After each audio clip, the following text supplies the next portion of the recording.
नरक चतुर्दशी हा दिवाळीतला एक महत्त्वाचा दिवस. धनत्रयोदशीच्या दुसऱ्या दिवशी नरक चतुर्दशी असते आणि त्याला छोटी दिवाळी किंवा रूपचौदस असंही म्हटलं जातं. या दिवसाचं महत्त्व काय आहे तर नरक चतुर्दशीला भगवान श्रीकृष्णाने नरकासूर नावाच्या राक्षसाचा वध केला होता अशी एक कथा आहे. आणि ह्या दिवशी अभ्यंगस्नान, दीपदान आणि यमराजाची पूजा केली जाते. अर्थातच हा जो राक्षस वध केला नरकासुराचा, याविषयी एक छोटीशी आख्यायिका आहे. हिंदू पुराणानुसार नरकासूर हा भूदेवीचा म्हणजेच पृथ्वीदेवीचा सुपुत्र होता. सुपुत्र म्हणायचा कारण त्याचा जो जन्म झाला होता तो भूदेवीला वराह अवतारातील भगवान विष्णूचा वरदहस्त लाभल्यामुळे झाला होता.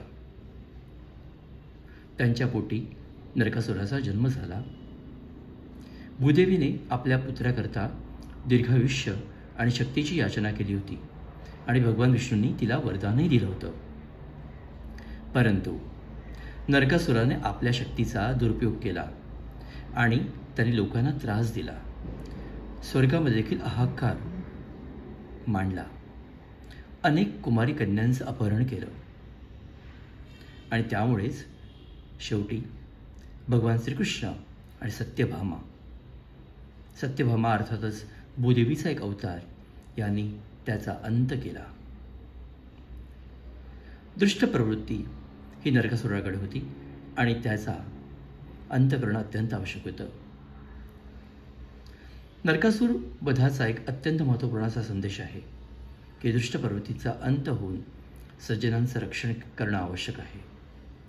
मातृशक्ती आणि पितृशक्ती यांचा एक सुरेल असा समन्वय साधून धर्माचं रक्षण आणि अधर्माचा नाश करणं आवश्यक आहे. आणि हेच श्रीकृष्णाने आणि सत्यभामेने दाखवून दिलं. अर्थातच आता नरक चतुर्दशीच्या दिवशी पूजन विधी काय असतो. सकाळी उठल्यानंतर अभ्यंगस्नान करावं, ज्याला आपण दिवाळीची पहिली अंघोळ म्हणतो.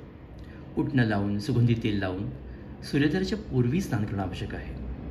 त्यानंतर दीपदान, घराच्या दक्षिण दिशेला यमराजाच्या नावाने दीपक लावणं आणि यमराजाची प्रार्थना करणं जेणेकरून आपल्याला चांगलं आयुष्य लाभेल. यमराजाची पूजा, अकाली मृत्यूपासून बचवण्याकरता यमराजाची पूजा करायची चांगलं संगीतपणाने.